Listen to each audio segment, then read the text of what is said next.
Est-ce que vous avez pas ma camoto là-bas? Je ne veux plus errer. Michele nanana et Sili. Faites-la ma tout 5 mots de ta Michele nanana aussi. J'ai bien t'informer Michele nanana et Salini. Non, Michele nanana tout. Michele nanana et Sili. Ah, tu vois la Salini. La Thomas. Dis à quelqu'un pour que je me repose. Alléluia. Il faut que je me repose.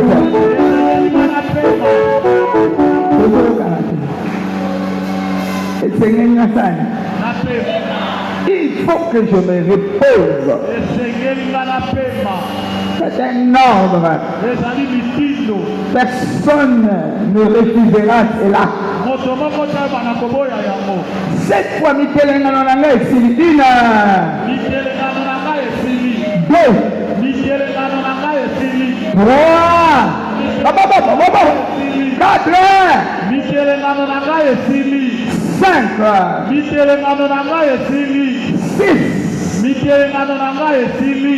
7. Cette fois le sang de Jésus. 1. Le sang de Jésus-Christ. 2. Le sang de Jésus-Christ. 3. Le sang de Jésus-Christ. 4. Le sang de Jésus-Christ. 5. Le sang de Jésus-Christ. Place le sang là où on t'a mené à errer. Au nom de Jésus, la chose qui te faisait errer, dis à la chose qui n'a plus de pouvoir sur moi, qui ne va plus m'amener par-ci par-là. Mon rédempteur est vivant. Mon rédempteur est vivant. Plus question d'errer. Plus question d'aller par-ci par-là. Le repos est mon partage.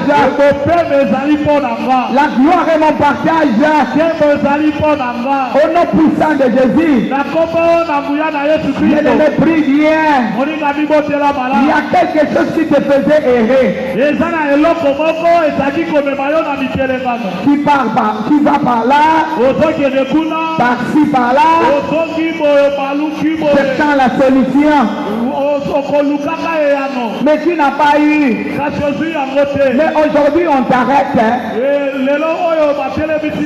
On dit, arrête-toi. Il ne faut plus errer. Ton rédempteur est vivant. Il est au contrôle de ta situation. Il veut te donner le repos pour ces problèmes-là. Place le sang. Chacun de nous a un problème qui l'a mené par-ci par-là. Koluka luka. Alléluia. Koluka luka. Jésus. Alléluia. Amen. Chez qui je veux me reposer. Koluka luka. Pas un nani na kopema. Pas un nani na kopema. Pas un nani na kosepela. Pas un nani na komela maya pio. Pas un nani. Alléluia. Il dit me voici. Me voici. Je suis là pour te faire entrer dans le repos. Au nom puissant de Jésus, place le sang. Cette fois le sang de Jésus. Le sang de Jésus-Christ. 2. Le sang de Jésus-Christ. 3. Le sang de Jésus-Christ. 4. Le sang de Jésus-Christ. 5. Le sang de Jésus-Christ. 6. Le sang de Jésus-Christ. 7. Le sang de Jésus-Christ. Jette le sang par-ci par-là. Il y a un esprit qui te conduisait à chercher par-ci par-là. Mais hier on nous avait dit, venez à moi. Donc qui a trouvé quelqu'un chez qui tu vas te reposer?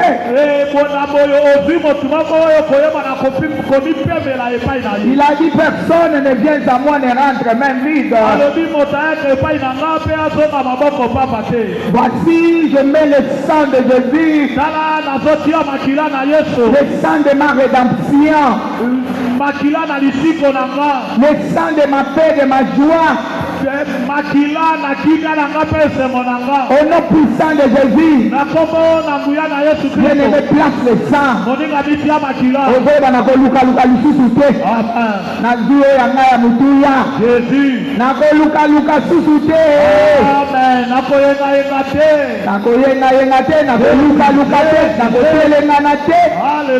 Place le sang. Mon rédempteur est debout. Il fait quelque chose de grand.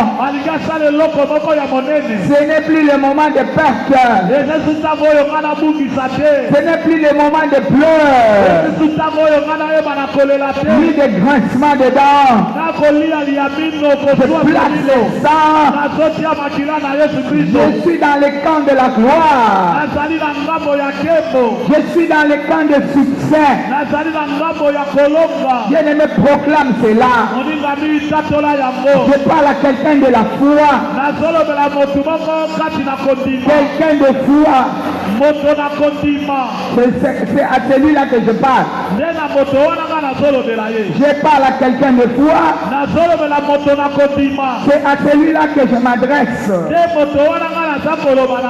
Parle, bien-aimé, à la montagne de l'Éternel. Il sera pourvu. Je place le sang. Rien ne pourra me troubler. Je place le sang. Il n'y aura pas de poursuivants têtus. Je place le sang dans les alliances. Je place le sang dans des réunions nocturnes. Je place le sang là où on forme des complots. Ils pensent que je suis seul. Non, je ne suis plus seul. Je ne suis plus seul. Prie bien, prie bien, prie bien. À la montagne de l'Éternel, il sera pourvu. Relève le défi qu'on t'avait lancé. On a lancé le défi pour que tu sois toujours passif par là. Non, non, non, non, non. Cette histoire est finie. Au nom puissant de Jésus, je ne suis plus là. On a Luka, Luka, na Luka, Luka. Azala moto ya sa Zuelina. Alléluia. Il y a quelqu'un qui a pris ma charge. Au nom de Jésus, va dans la source de cette situation et place le sang en disant plus jamais. Plus jamais. Il ne me conduira plus jamais. Ce que tu as fait hier, tu les as fait et c'est déjà annulé. La Bible déclare il n'y a point de condamnation pour moi qui suis en Jésus-Christ. J'annule cela. Annulé. Qui est dans un autre territoire. Annulé, annulé, annulé. La Bible déclare nul n'arrache dans ses mains. Il vante et qu'il pleuve. Qui est à l'abri du Très-Haut. Qui est à l'abri du Très-Haut. Dans les lieux secrets. On décide de toute domination. Toute autorité. Rien ne pourra m'atteindre. Au nom puissant de Jésus. 3 fois Amen. Amen, Amen et Amen. Ton Rédempteur est vivant. Toi qui étais vendu à la maladie, à l'échec, à la confusion, à l'errance. Alléluia. Amen. Tu es racheté. Quelqu'un acclame le Seigneur. Cette fois, na kotelenga na lisusu une heure. Deux. Trois. Quatre heures. Cinq heures. Six. 7 heures. Cette fois, Jésus-Christ est Seigneur. Une. Jésus-Christ est Seigneur. Deux. Jésus-Christ est Seigneur. Trois. Jésus-Christ est Seigneur. Quatre heures. Jésus-Christ est Seigneur. Cinq heures. Jésus-Christ est Seigneur. Six. Jésus-Christ est Seigneur. 7 heures. Jésus-Christ est Seigneur. Les mains levées, consolation. Une heure. Consolation. Deux. Consolation. Trois. Consolation. Quatre heures. Consolation. Cinq. Consolation. Six. Consolation. 7 heures. Consolation. Acclame avec des cris.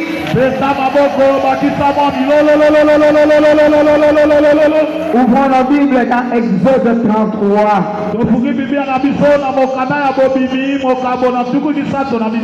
Je vais lire quelque part. 14e verset. Je lis pour nous au nom puissant de Jésus. Amen.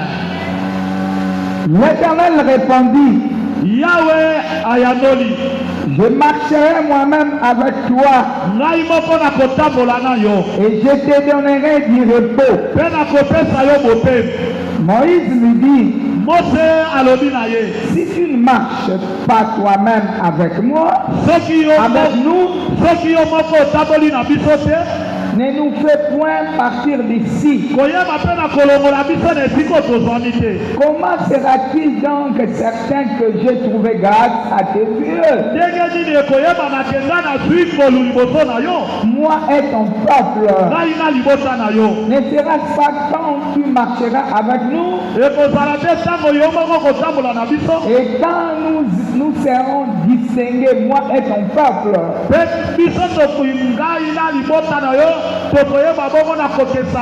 Tangu biso na libota na yo, ngai na libota na yo tokokesana. Il y a un peuple de différence. De tous les peuples qui sont sur la face de la terre, l'Éternel dit à Moïse, je ferai ce que tu me demandes. Car tu as trouvé grâce à mes yeux. Et je te connais par ton nom. Je soutiens quelque part dans l'hébreu.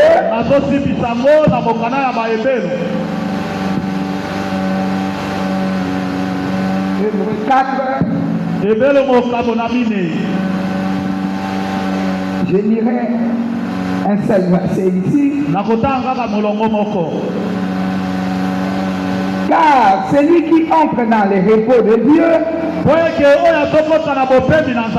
c'est le 10e verset. Car celui qui entre dans le repos de Dieu se repose de ses œuvres,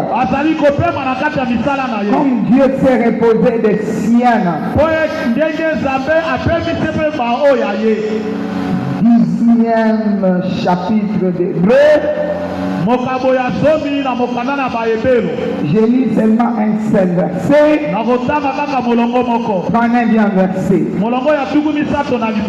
Nous ne sommes pas de ceux qui se retirent pour se perdre, mais de ceux qui ont la foi pour sauver leur âme. elimo na bango, leur âme, elimo na bango. Quelqu'un acclame le Seigneur. Si tu es différent de tous les peuples sur la face du terre, dis je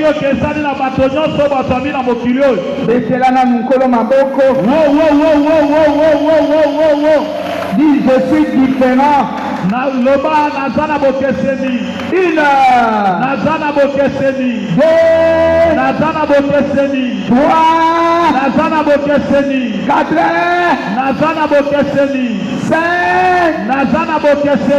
six, sept. Acclame bien. Tu es un peuple différent. Alléluia. Nakokana na mutute. Naza unique na moko. Alléluia. Mutu ne kiyo na mukilio ya zati. Odaka yo moko. Amen. Yo daka yo moko. Alléluia. Odaka yo. Mbele bagangi balo bakatala kaka yo. Amen. Alléluia. Amen. Tala kaka yo. Alléluia. Odaka kaka yo. Acclame le roi bien. J'ai béni les serviteurs de Dieu qui m'ont précédé. Ils étaient excellents. Alléluia. L'onction a été sur eux. Il nous avait très bien passé le péché. Vraiment notre Dieu passait par eux. Et les miracles sont en cours. Alléluia. Amen. Les miracles sont déjà téléchargés. Comment il est ça là? Au côté d'une application de Chakaboy.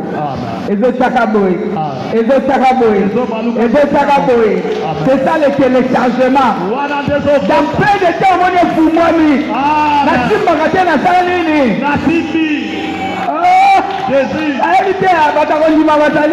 Alléluia. Je suis en téléchargement. Dans peu de temps, j'entre, je touche, je témoigne la grandeur de mon Dieu. Tu es là, acclame le roi. Tu es là, tout un grand cri. Waouh. Alléluia. Alléluia. Amen. Que Dieu bénisse ses serviteurs. Amen. Amen. Nous continuons avec le même thème. Là où nous venons de lire en Exode. Ici, après leur errance en Sinaï, Israël,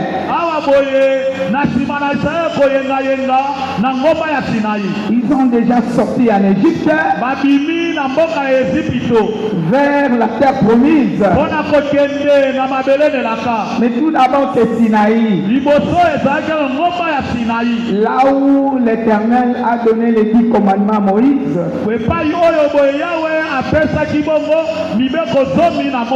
Mais quand ils étaient encore au désert, alléluia, ils étaient là dans leur errance. Oh Moïse, qu'est-ce que tu nous as fait? Pourquoi tu nous as amenés ici? Voilà, tout ne marche pas. Voilà, tout ne marche pas. C'est ça, errer. Tu vas là-bas, tu vas comme ça. Alléluia. Mais Dieu va parler à Moïse. Fais sortir ce peuple hors d'Égypte. Fais-les sortir là où ils sont. Là où ils sont en train d'errer. Alléluia. Amen. C'est l'Éternel qui parlera à Moïse. Fais-les sortir là-bas. Moïse va prier. Mais je vais les faire sortir. Moi-même, je ne saurais pas. J'étais en prière, Seigneur. Je vais les faire sortir. Moi-même, je ne saurais pas. Comme on a prié ici. Les premiers jours, on regardait à nos propres efforts. Alléluia. Amen. On nous a dit qu'on va regarder vos propres efforts. Deuxième jour, place la foi en Jésus. Le troisième jour, lui-même se tient devant toi. Venez à moi. Vous irez où? Vous irez où? Dans le besoin que wapi. Amen. Bozo telenge na wapi. Alléluia. Oya epai nanga. Amen. La bino moku. Quelqu'un acclame le Seigneur. Ça c'était hier, le troisième jour. Alléluia. Je vais vous décharger. Mikumba, comment on a Mikumba? Je vais vous décharger de vos peines. Alléluia. Amen.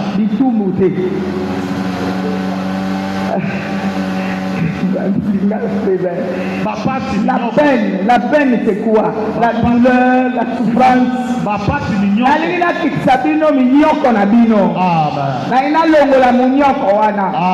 Amen.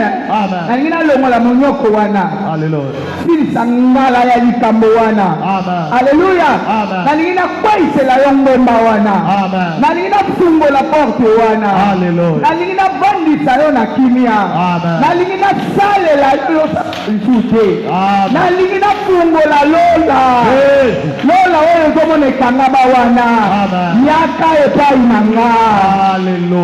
Acclame le Seigneur. Acclame bien. Moi j'aime le bruit. S'il n'y a pas de bruit, prenez le micro, prêchez-moi, je m'assois. Alléluia. Bien aimé, ils étaient là en train de pleurer. Dieu va les exaucer. Comme toi, Dieu t'a exaucé. Je parle à quelqu'un. Dieu t'a exaucé. Dieu va revenir vers Moïse.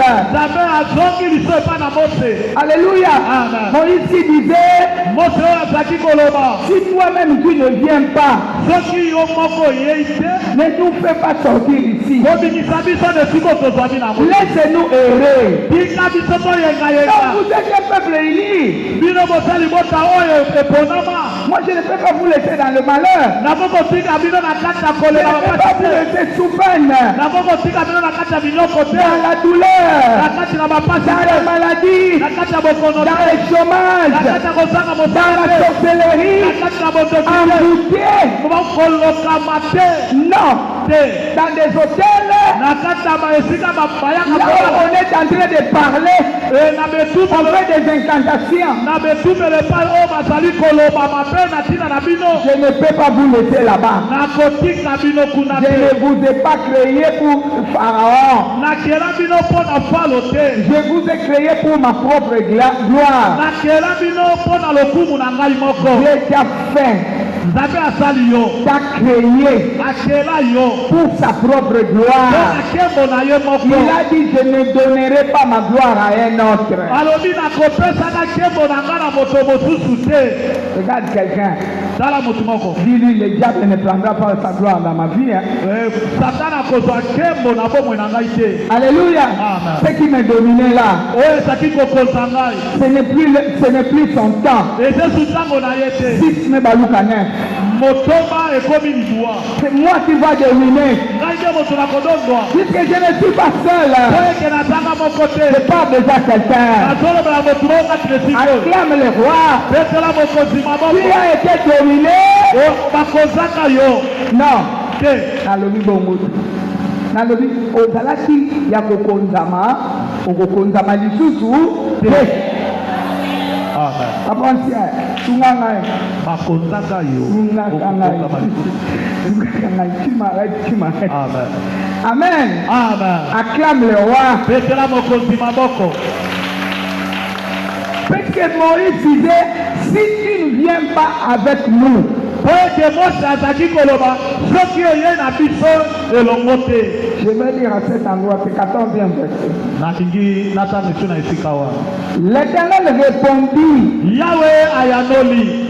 Et lui, il disait, si j'ai trouvé grâce. Si j'ai trouvé grâce. Puisque tu me dis que j'ai trouvé grâce. Amen. Malgré mes peines, malgré mes souffrances, malgré les ténèbres m'avaient dominé, toi qui as dit j'ai trouvé grâce. Mais si j'ai trouvé grâce, je ne peux pas aller seul. 14e verset. L'Éternel répondit, je marcherai moi-même avec toi et je te donnerai du repos. Moïse lui répondit, si tu ne marches pas toi-même avec nous, ne nous fais point sortir d'ici. Comment sera-t-il donc certain que j'ai trouvé grâce à tes yeux? Moi et ton peuple, ne sera-ce pas quand tu marcheras avec nous? Et quand nous serons distingués,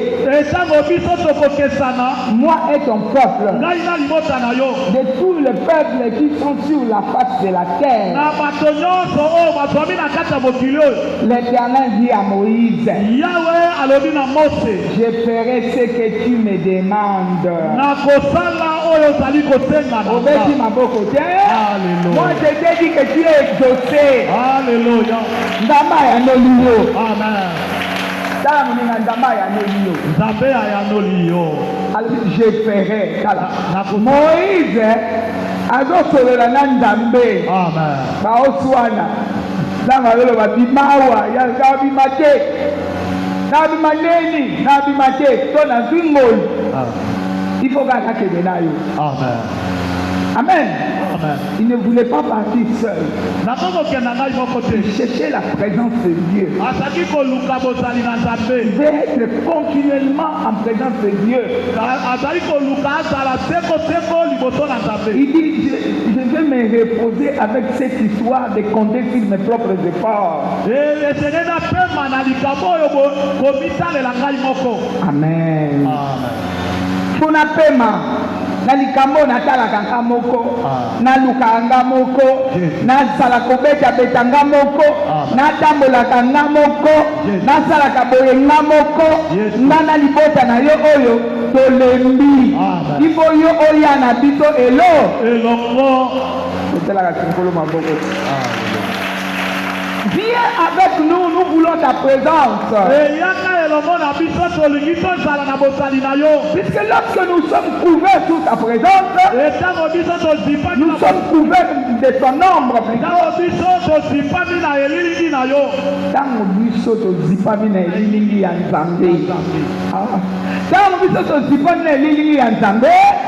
C'est que nous avons la sécurité. Personne ne peut arracher entre les mains de Dieu. Nos combats deviennent son combat.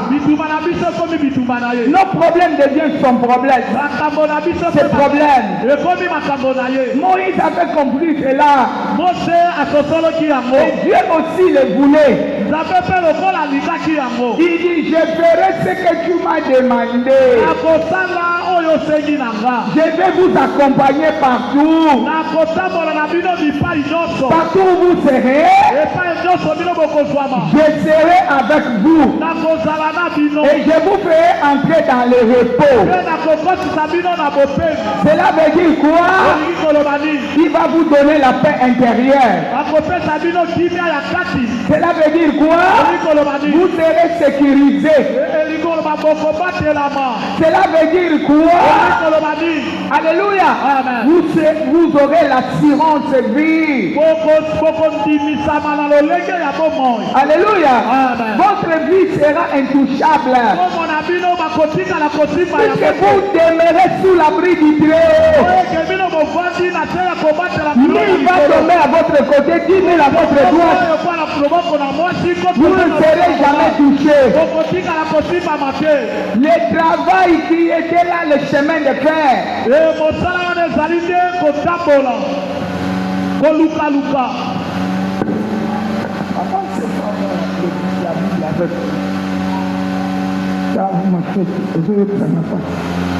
Moi j'ai déjà lu, j'avance, toi tu recules. Hébreu 4, 10e verset.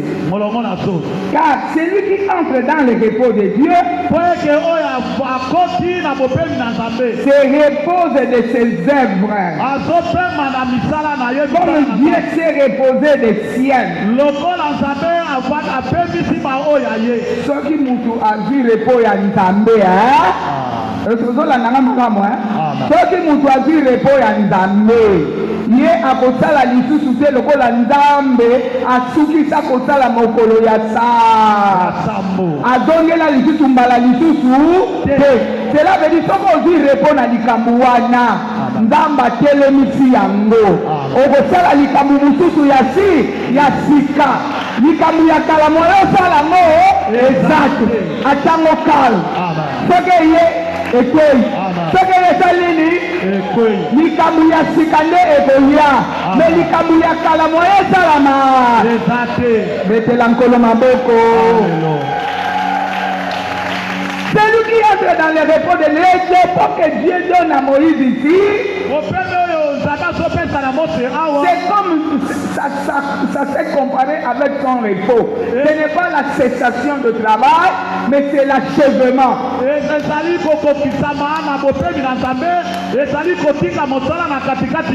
Alléluia. Alléluia. Pas kotika musala na katikati. Cela veut dire le repos de sabbat, c'est yomutu osato fatigué le bina tikina na pema na kosala lisusu. Mais le repos de Dieu c'est pas comme ça. Le repos de Dieu c'est l'achèvement. Alléluia. Donc Nzambe asiliseli yo likambo wana, ozala likambo Nzambe akoti na misisa, asiliseli yo likambo wana, apesi yo kimia na motema, kimia na makanisi. Tukobomba na likambo ya sika, loba etape ya kala eleki na koti na etape ya sika. Yo etape ya kala, soko ozalaki maladi, okozonga lisusu te.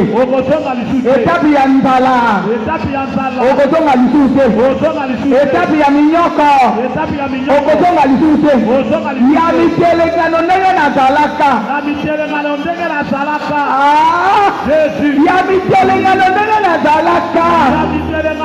nazalaka, esuki awa, ya maboko na yo loba esuki awa, na bandi likambo ya si. Quelqu'un acclame le Seigneur.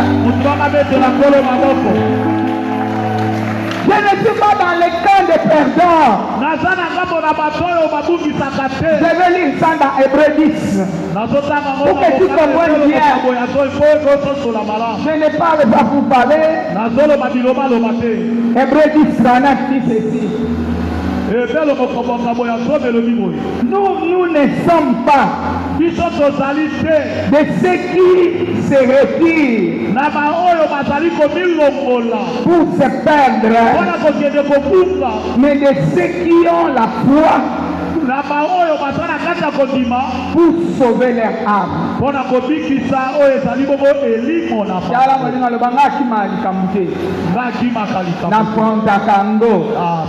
Si yango kokweya ngande na kotika la yakote betela na lukolo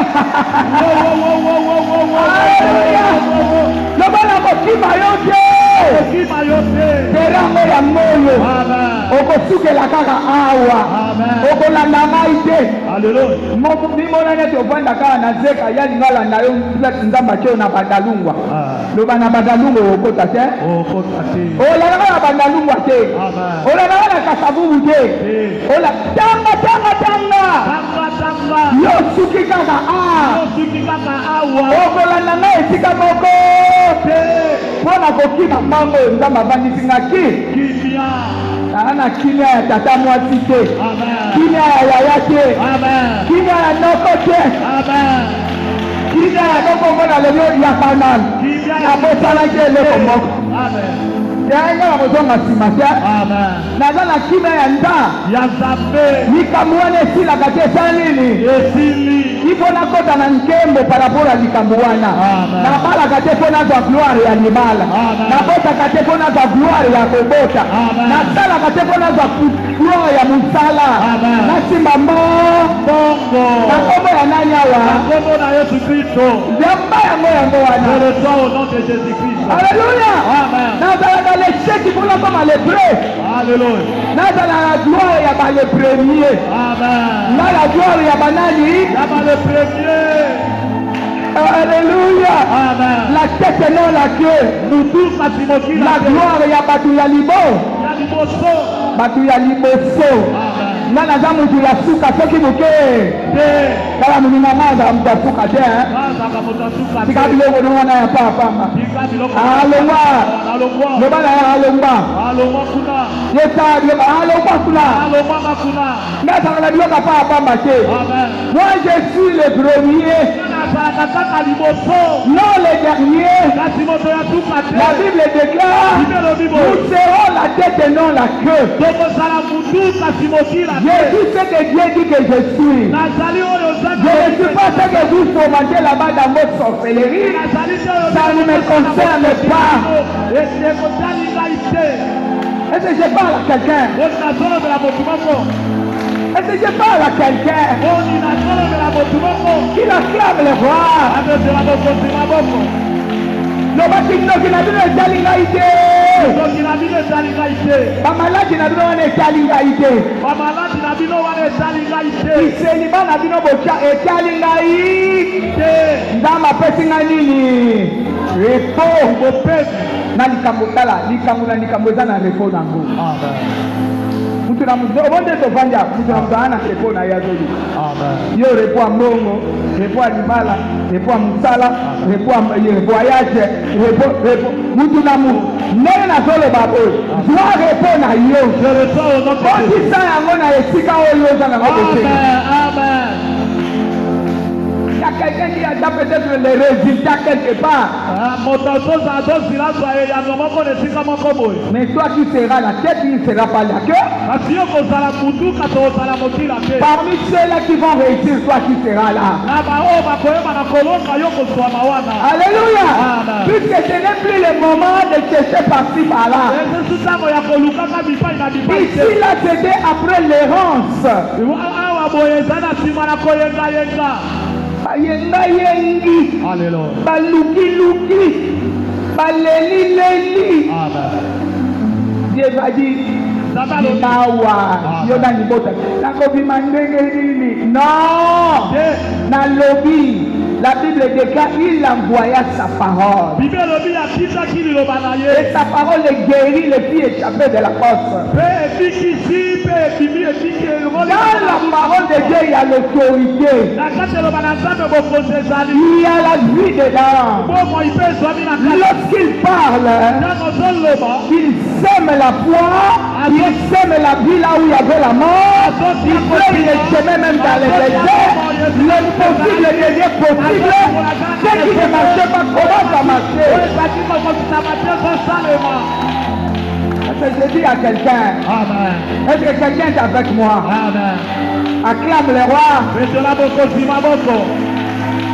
Quand Moïse ne comprenait pas, il va lui dire, je vais faire ce que toi tu veux. C'est comme qui dirait qu'il te soit fait selon ta volonté. Mais moi j'ai déjà parlé, comme tu n'écoutes pas, moi-même je viendrai. Mais attention, on ne le voit pas. On ne le voit pas. Amen. Alléluia. Mais on voit tellement sa manifestation. Moïse n'a vécu que les manifestations. Toi aussi tu vivras les manifestations. Je parle à quelqu'un. Reçois la grâce. Reçois. Jésus. Alléluia. Amen. Quand tu ne verras que la manifestation. Alléluia. Amen. Les gens verront de leurs propres yeux. Et réellement, il est en train de faire l'expérience avec Dieu. Alléluia. Nzambe azomonana na vie na ye. Nzambe akomonana. Exemple la manifestation de Dieu. On ne touche pas, mais tu vis la manifestation. Toi aussi, tu le verras de tes propres yeux. Comment tu touches la gloire de Dieu? Dieu ne te met pas parmi les perdants. Adieu le côté à bateau, le bateau boumisate. Ou bien bateau sanga kondimate. Nié moko apesi yo don de la foi. Likabo ya kondima. Tombola maboko nzambe apesi nga likabo ya kondima. Ina. Nzambe apesi nga likabo ya kondima. Nzambe apesi nga likabo ya kondima. Nzambe apesi nga likabo ya kondima. Nzambe apesi nga likabo ya kondima. Nzambe apesi nga likabo ya kondima. Nzambe apesi nga likabo ya kondima. Nzambe apesi nga likabo ya kondima. Tambola na mukele ba nazanga mokote. Tambola na Pierre nazanga mokote. Nazanga mokote. Nazanga mokote. Nazanga mokote. Boya lisusu. Boya lisusu. Bokokutana na moto. Bokokutana na moto. Boya lisusu. Boya lisusu. Bokokweya. Bokokweya. Boya lisusu. Boya lisusu. Je ne suis pas seul. Nazali na mokote. Je suis avec quelqu'un. Nazali na moto moko. Il n'échoue jamais. Boya kolisa makate. Personne ne pourra le paralyser. Mokote akoyeba na kosilisa ye makasi. Acclame le roi. Etola mokosi maboko. C'est lui avec qui tu es. Na oyo boyo zali na ye. Il n'a été jamais paralysé. Bayeba na kosilisa makasi na ye te. C'est lui qui paralyse. Oyo abebisaka. Yende abebisaka. Yé babebisaka yete. Amen. Bakoluka babebisa yo mais moyen bakoka. Ezate. Babebisaki yo. Amen. Yé aye alongoli. Amen. Puisque tu es un racheté. La Bible déclare. Maudit est quiconque bandit au bois. Alléluia. Amen. Le bangala la kama mabete. Milakeli na bino mabe zongela bino. Na kombo ya nani? Na kombo na Yesu Kristo. Betaka sima mboko te. Hallelujah. Wow. Le bangala kama na mabete. Pena kolakama kama bete. Pena ko perdre te. La Bible déclare, nous ne sommes pas dans le camp de ceux-là qui se retirent.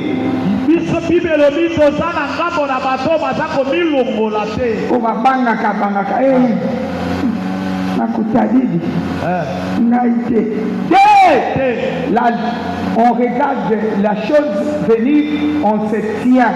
Puisqu'on n'est pas seul, on est avec quelqu'un. Nous sommes la race de David. Qui a dit aujourd'hui, je donnerai ta chair aux oiseaux du ciel. Amen. Toi qui es un incirconcis, pour déranger ma famille. Alléluia. Amen. Tu es la race de David. David est un bout d'homme, il n'a pas reculé devant Goliath. Il regarde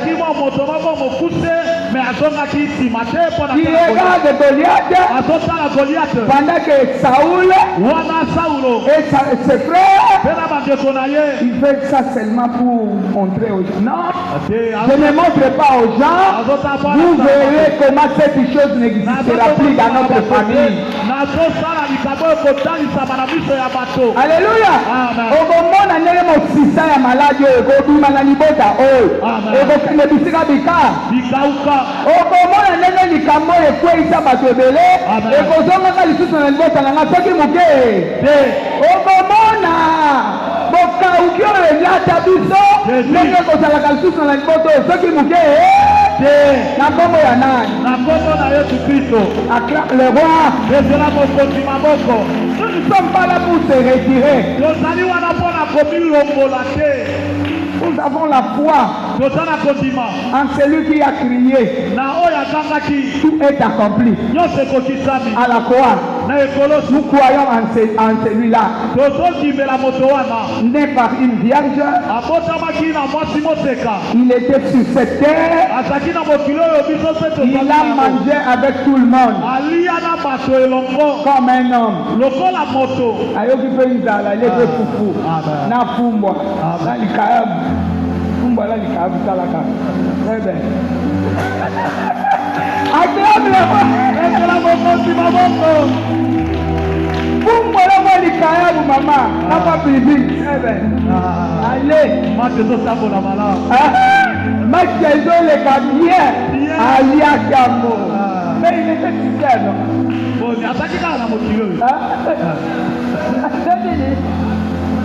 Ameli mama yo zalaki namonaki yo kuna. Alléluia sisi kolia ameli mwama ya malini. Alléluia. Mais il était là sur terre. Mais il a mangé la nourriture des hommes. Alléluia. Et puis il est allé à la croix. Et tu vas à la yumo, et tu n'es plus. Médecin guérit toi-même. Il y a le naaz de la binote. Boya ar. Pour match au sein de la c'est alors qu'on saura qui est grand. Alléluia. Baya ne botu ameliam. Baya na maladi ameliam. Baya na malédiction ameliam. Baya na coupe ameliam. Jésus. Alors il a prêté yango. Amélie yango nyonso. Quand ils attendaient qu'ils viennent pour lui donner la mort, ils ont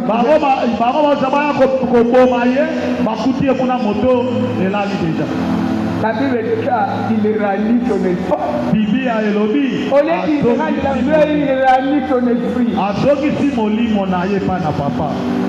Au lieu qu'il rallie l'âme, lui, quand on dit oh, il a rendu l'âme. Mais lui, il rallie. Simba kuna batoto bozoba bango tina modèle ya suka.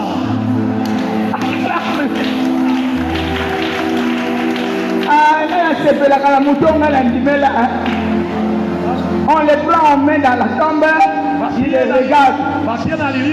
Il est allé là-bas, il cherche la clé. Ici, il pense qu'il est dans la tombe. Mais là-bas, il cherche la clé. Il dit, la clé est où? La clé. Mais c'est bien mort, non, la clé. Je cherche la clé. Moi, je cherche la clé. Je cherche la clé. Parce qu'on a mis la clé. Donne-moi la clé. Donc aujourd'hui, il a remis la clé. On vient les laver dans la chambre. Mais où est le mort? Qui vous a dit que moi j'étais mort? Qui vous a dit que moi j'étais mort? Voici la mort est restée dans la tombe. Avec ses bandes, les bandes. Vous ne voyez pas les bandes. Vous ne voyez pas les bandes de la pauvreté, de l'échec, de la condamnation, de la maladie, de la honte, de tout ce que vous avez mis dans la bande. Vous me cherchez pourquoi? Pourquoi? Je suis sorti avec ce que vous avez enterré. Je sors avec Je leur donne le repos dans ce que tu as pris là. Ah, Lukamo Lissuté, Kamata Yango, Kamata Yango Yango, Kamata Yango Yango, Kamata Yango, Kamata. Je reçois. Oh, Lukamo Lissuté. Amen. Alléluia. C'est pas Yoli Kamboy. Chacun de nous connaît son problème. Yoli Kamboy. Yoli Kamboy. Koya Lissuté. Koya Lissuté. Tu es déjà condamné. Laisse-moi commencer une nouvelle vie. Une vie de gloire. Une vie de succès.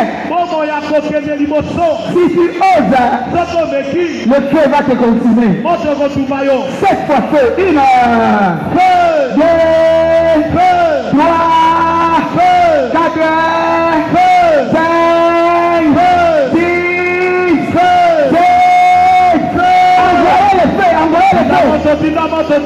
Envoyez le feu. Envoyez. Au nom de Jésus. Envoyez. Au nom puissant de Jésus. Toi, tu ne me chercheras plus jamais. Tu es resté dans la tombe. Ton problème avec moi est fini. Je viens de faire l'alliance avec mon Dieu.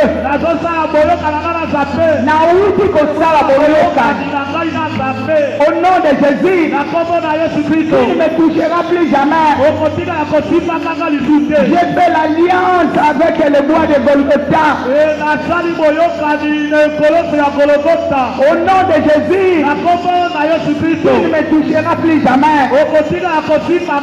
Il a crié, tout est accompli. Qui ne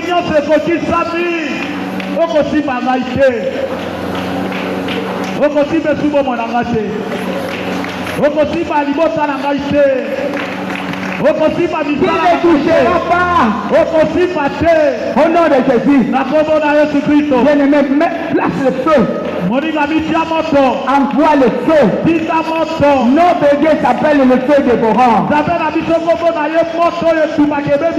C'est le feu qui nous a distingué, qui a distingué Élie avec les prophètes de Baal. N'est-ce pas que tu es un peuple différent? Qui est différent par rapport au feu qui va descendre. Qui dit ça, mon ami, parce que la bien.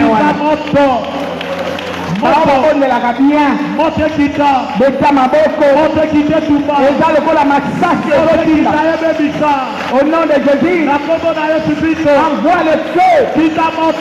Au nom de Jésus, que le feu traverse ma montagne, ma ngomba. Alléluia. Repos Amen. Le repos est pour toi. Au nom de Jésus.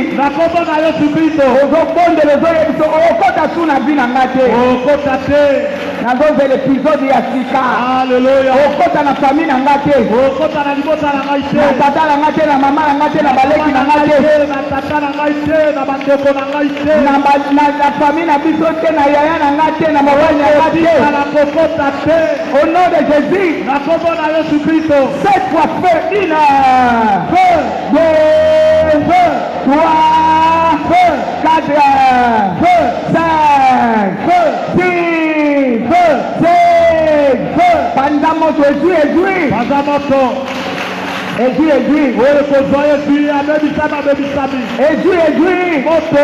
Celui qui veut oser emportera sa paix. Au nom de Jésus, je ne suis plus au temps de la promesse. Je suis dans l'accomplissement.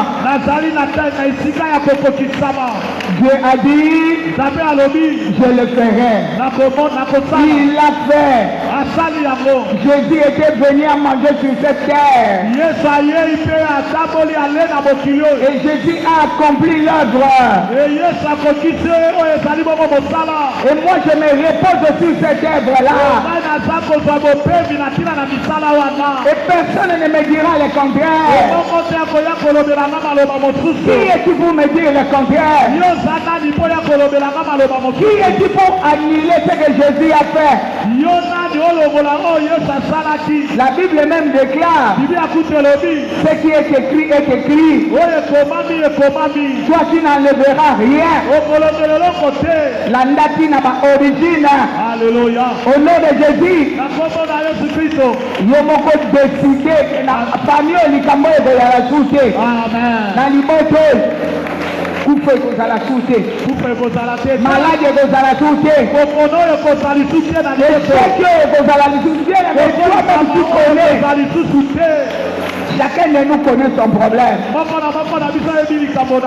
Au nom de Jésus, je ne suis pas dans le camp des perdants.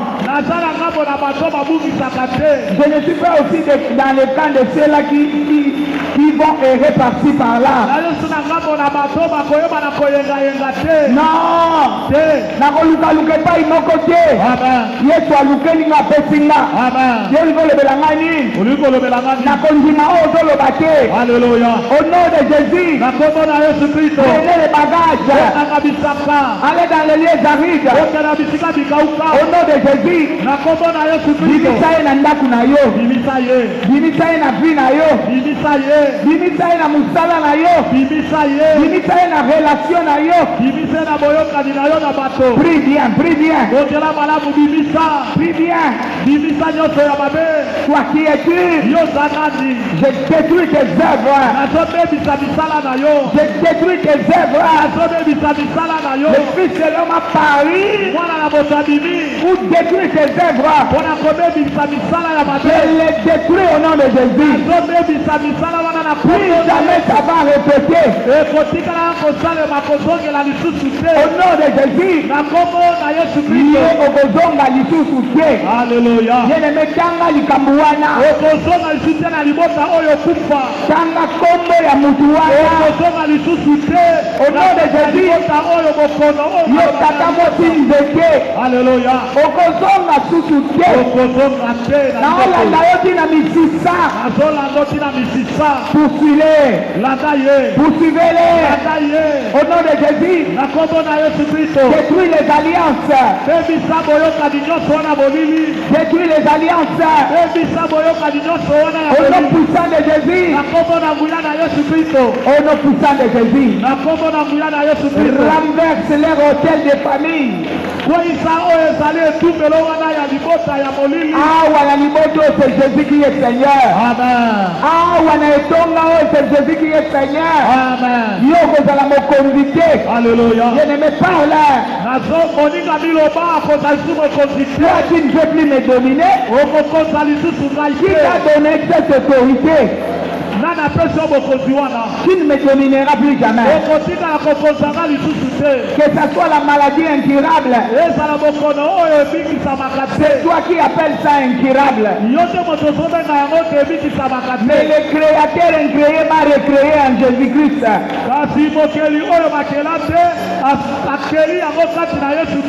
Au nom de Jésus, cette maladie n'a plus de place dans ma vie. Ce problème ne peut plus me toucher. Au nom puissant de Jésus, je mets des limites. Chandelo, chandelo. Nazo chandelo. Ndelo ya makila. Okatsa te. Okosimba te. Okobebisa te. Au nom de Jésus, la Bible déclare, nous l'avons vaincu à cause du sang et à cause de la parole de notre témoignage.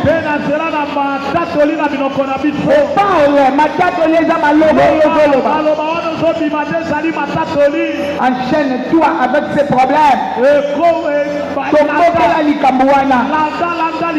Déchaîne-toi plutôt. Alléluia. Yonani. Yo nani? Yo nani? Okolanda ngata? Yo nani? Okotika kolanda ngaite. Tosuki awa ngana yo. Awa te sika Je commence une nouvelle vie. Awa te sika tozoka mwana na bandibo moya sika. Tosuki awa. Tosuki te awa lelo. Ale banda ko bakene kulusu. Enazo baka o de koloso. Baka likambo wana. Ezala bokono. Baka yango. Baki yo de koloso. Le chômage. Ezala kozanga mosala. La pauvreté. Ezala bobola. Le célibat. Ezali célibat na baki la maladie. Na baki yo de koloso. Baka yo de koloso. Yo nani kufa. Kufa na baki yo de koloso. Yo kufa awa te. Qui est un ennemi vaincu. Au nom puissant de Jésus. Qui ne peut pas me toucher. Même c'est de ma maison. Mort subite. Des crises. Ou faire tomber les gens subitement. Le bas awate. Yo AVC awate. Loi wana na kwezi yango. Ale kweza yango. Kweza ba loi nyonso tu ba ja.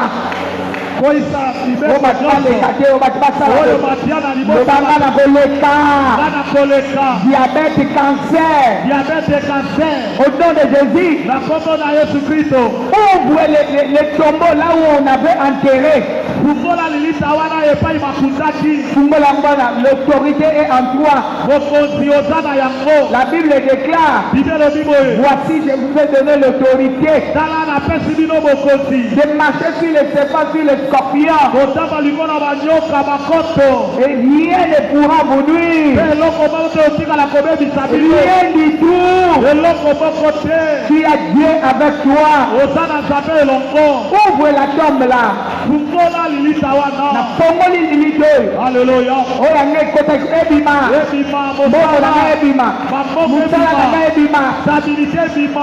Chacun pour soi, Dieu pour tous. Tout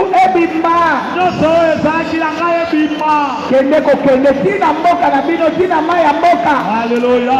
Allez-y.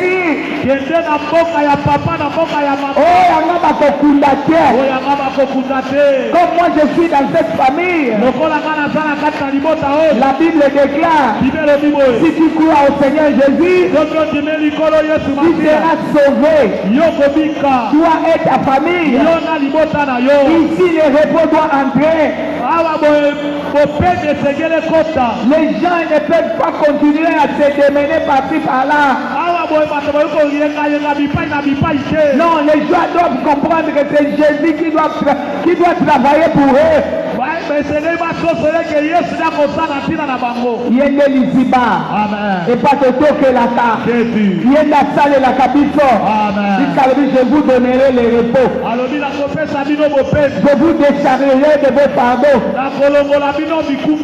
Et Jean 15, le 5 dit ceci. Sans moi.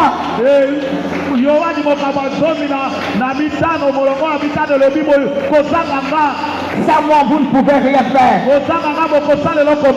Moïse avait compris cela. Et sans lui, non, on n'ira pas. On reste ici. Mais lui a dit, je le ferai. Dieu est d'accord avec toi. Qui va dire non?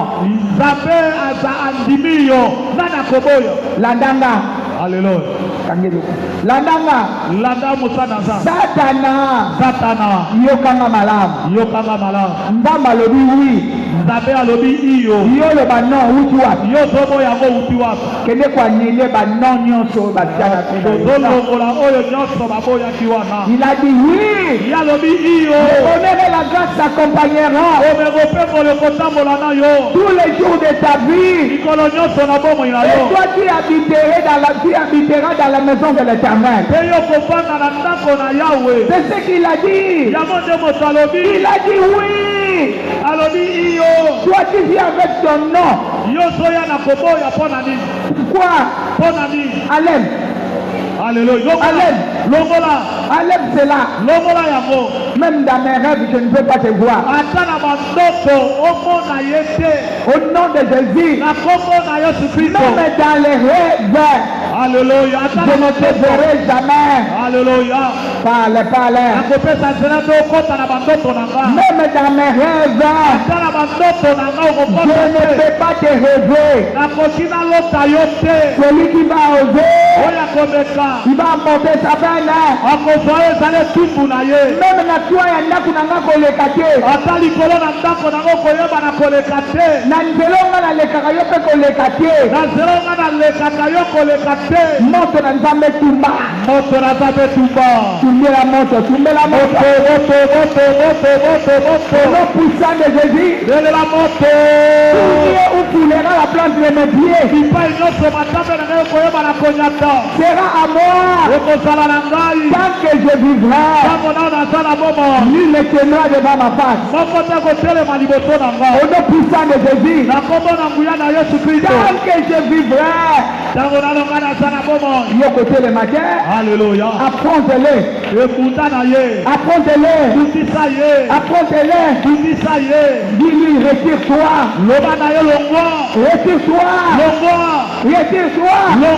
Ma vie est cachée en Christ Jésus. Et Christ est caché en Dieu. Toi tu ne m'auras pas. Au nom de Jésus.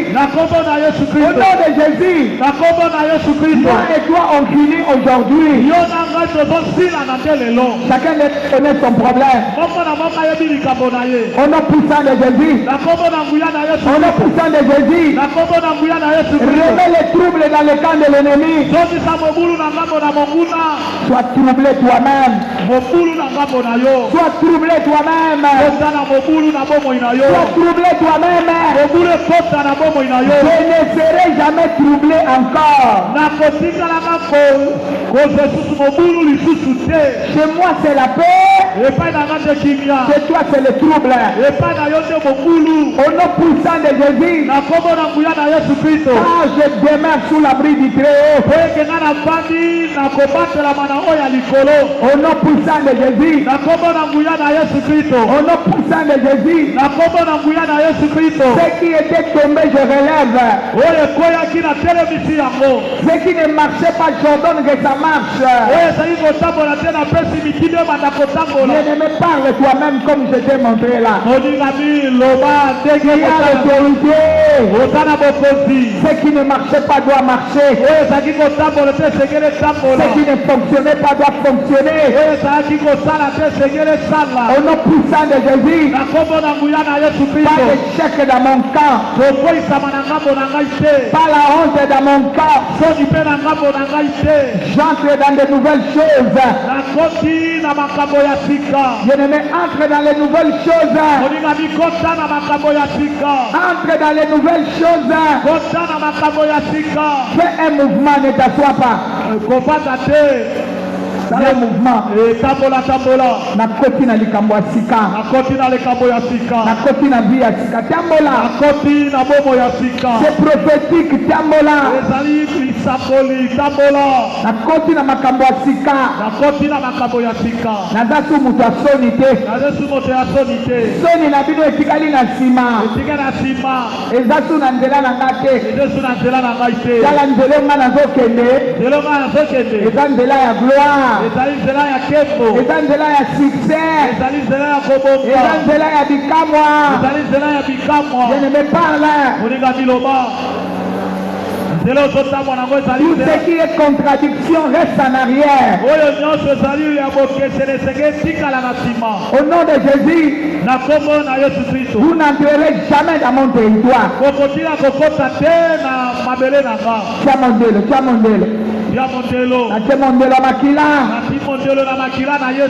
Alléluia. Alléluia.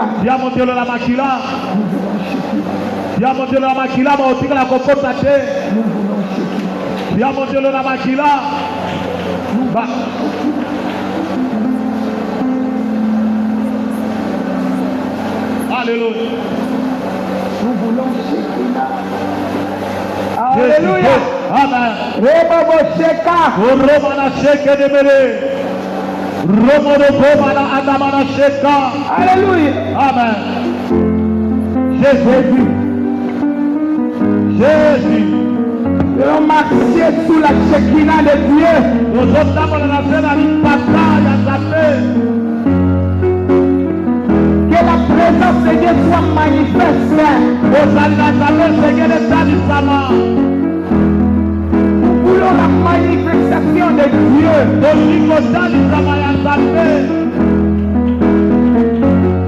Pour que nous touchions sa gloire. Que sa gloire défile devant nous. Que sa gloire se manifeste dans nos vies.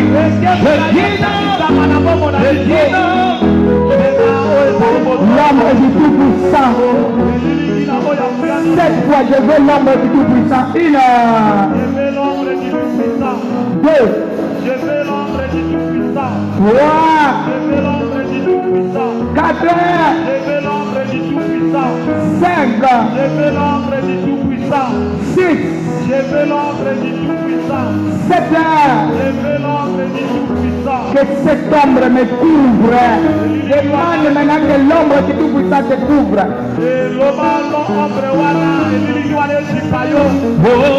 Jésus.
C'est comme si vous voulez me toucher. Cette fois puissance. Une. Puissance. La puissance de Dieu est là. Ça doit développer quelqu'un. Faut que ça t'enveloppe. Pour que tu n'aies plus la peur. Pour que la maladie ne te domine plus. Pour que ces problèmes ne règnent plus chez toi à la maison. Éternel, aimé vers moi. Cette fois puissance. Une. Puissance. Deux. Puissance. Trois. Puissance. Quatre. Puissance. Cinq. Puissance. Sept. Puissance. Et recevez la puissance de Dieu. Maman. Et recevez la puissance de Dieu. Elles sont calmes. Seulement ceux-là qui montent à l'âme. La Bible déclare ceux qui montent à l'âme s'édifient. Si toi tu ne montes pas là, nous dis seulement Alléluia.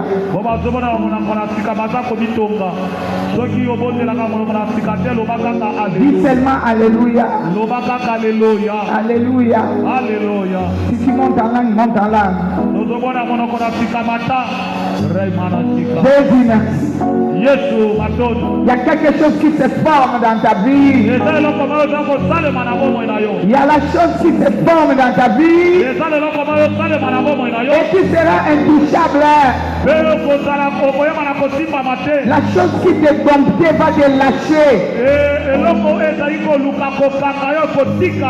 Ça ne te domptera plus jamais. Cette fois puissance.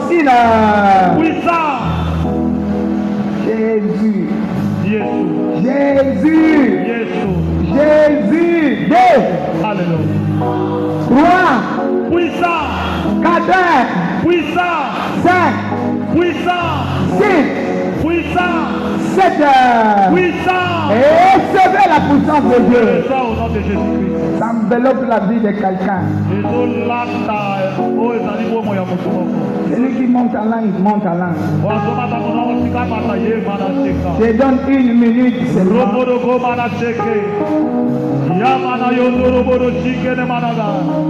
Je me sens comme imbibé. Il y a quelque chose ici. Ça révèle la vie de quelqu'un.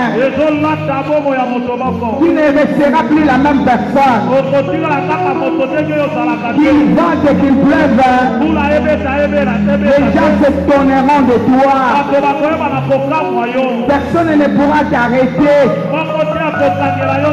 On t'avait beaucoup arrêté. Maintenant, c'est la liberté. Entre dans cette liberté. Entre dans cette liberté. Entre. C'est dit. Alléluia. Jésus. Je vois quelque chose. C'est comme si on donne à tout un chacun une fleur. À tout un chacun une fleur. Recevez cette grâce. La confusion rentre déjà dans le camp de l'ennemi.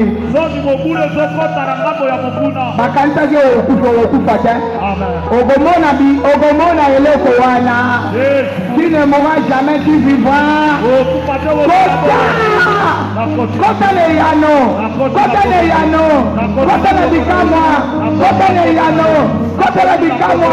Touche ce que tu as voulu toucher. Et Kota na repos na yo. Na vanisi yango na kati na yo.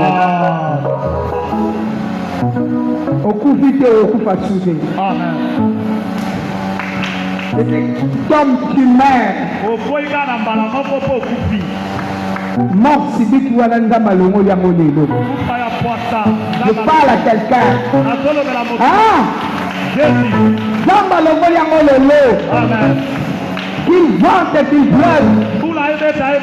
Tu ne mourras jamais. Ogolia. Ogolia. Ogolia. Et là, vous allez voir Ogolia. Ah! Ogolia. Ogolia. Ogolia. Ogolia. Ogolia. Ogolia. Ogolia. Ogolia. Ogolia. Ogolia. Ogolia.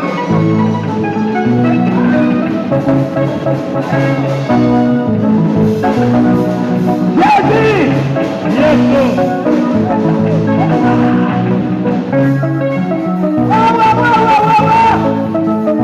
Qui avait protégé la mort. Retour à l'expéditeur. Retour à l'expéditeur. Retour à l'expéditeur. Retour à l'expéditeur. Celui qui avait projeté cela. Alléluia. À côté de Yemoko. Je me tiens comme ton parent spirituel. Alléluia. Je me tiens comme ton parent spirituel. Par rapport à mon alliance avec l'archevêque Coutinho Planado, je le déclare. Reçois la vie. Reçois la vie. Reçois la vie. Reçois la vie. Il n'y a pas de mort ici, vraiment. Alléluia. Il n'y a pas. Jésus. Alléluia. Je place la vie. Je place la vie. Je place la vie. Alléluia. Je place la vie. Je place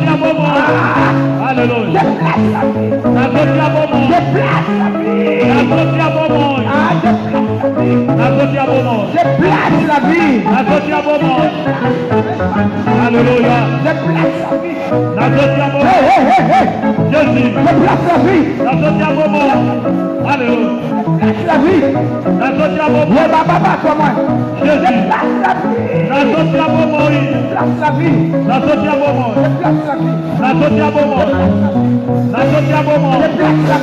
Je place la vie. Je place la vie. Je place la vie. Alléluia.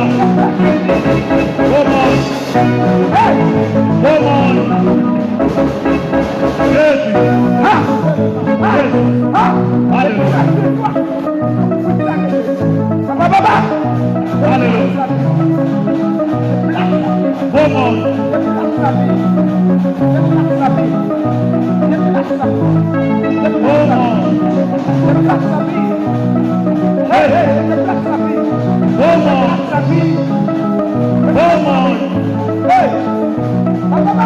Alléluia. Alléluia.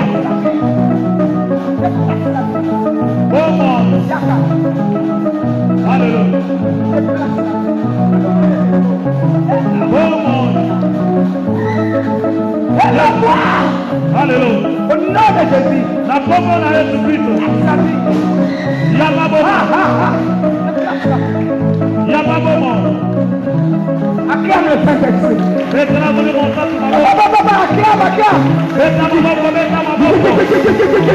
Alléluia. Jésus. Kota na repos na likambo wana. Amen. Kota na repos. Alléluia. Kota na repos. Nakoti. Telema salitama mongo liboso.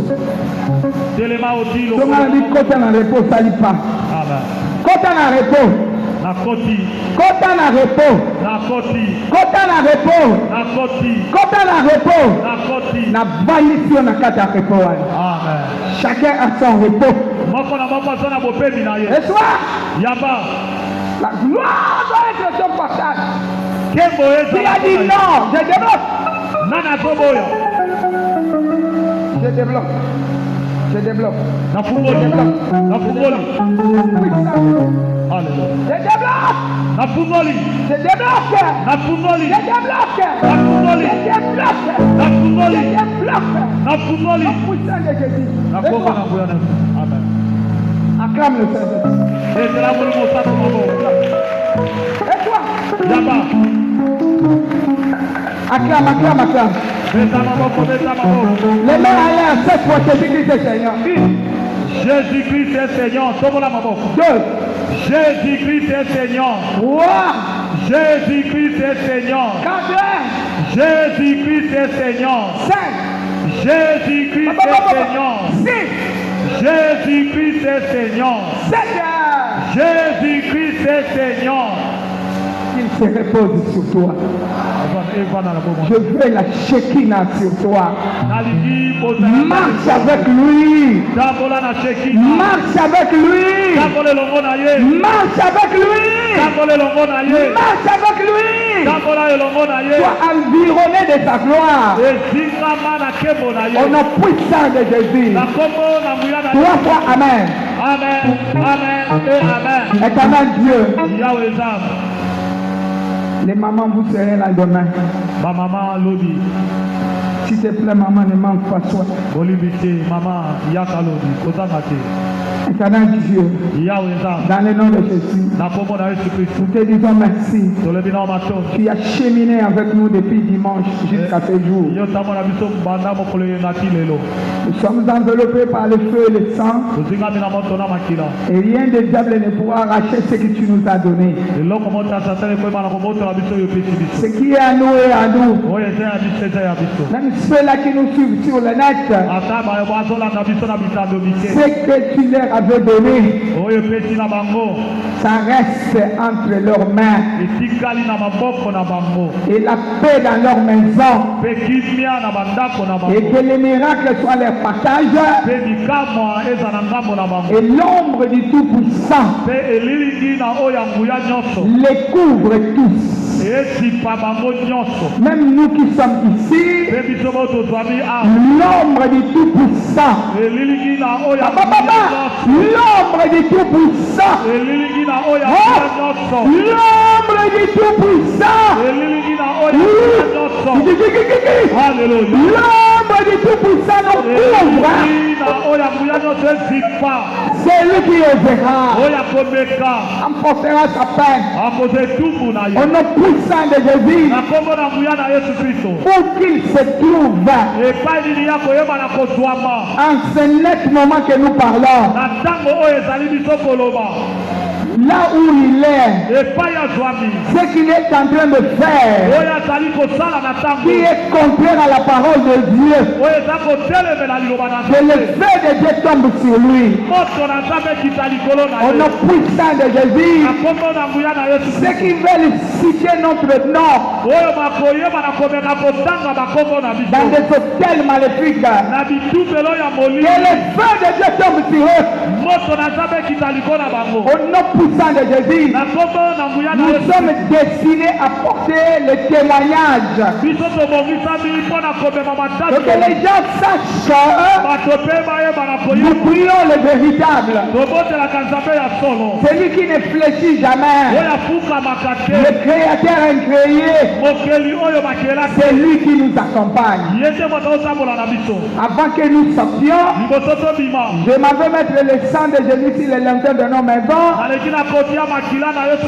Et dans notre parcours, au nom puissant de Jésus, je proclame, allez gagner, allez toucher. Je bénis les rendez-vous de dimanche. Ce dimanche est accroché à la croix. Et la table de repos est béni dans le sang de Jésus. Au nom puissant de Jésus, tous nos invités, ils passeront sous la croix dimanche. Et cet endroit dimanche est couvert de l'ombre du Tout-Puissant. On entre quand on sort, ok. Au nom puissant de Jésus, que l'amour du Père, la grâce du Fils, communion de l'Esprit continue à nous assister. Au nom puissant de Jésus, amen. Amen, amen et amen. Shalom. Shalom. Ne viens pas seul dimanche. Invite quelqu'un. Nous serons à la table du Seigneur. Je bénis nos offrandes. Et nos sources sont bénies. Nous marcherons sous le ciel ouvert. Recevez la bénédiction. Je reçois au nom de Jésus. Amen. Amen, amen et amen. Shalom.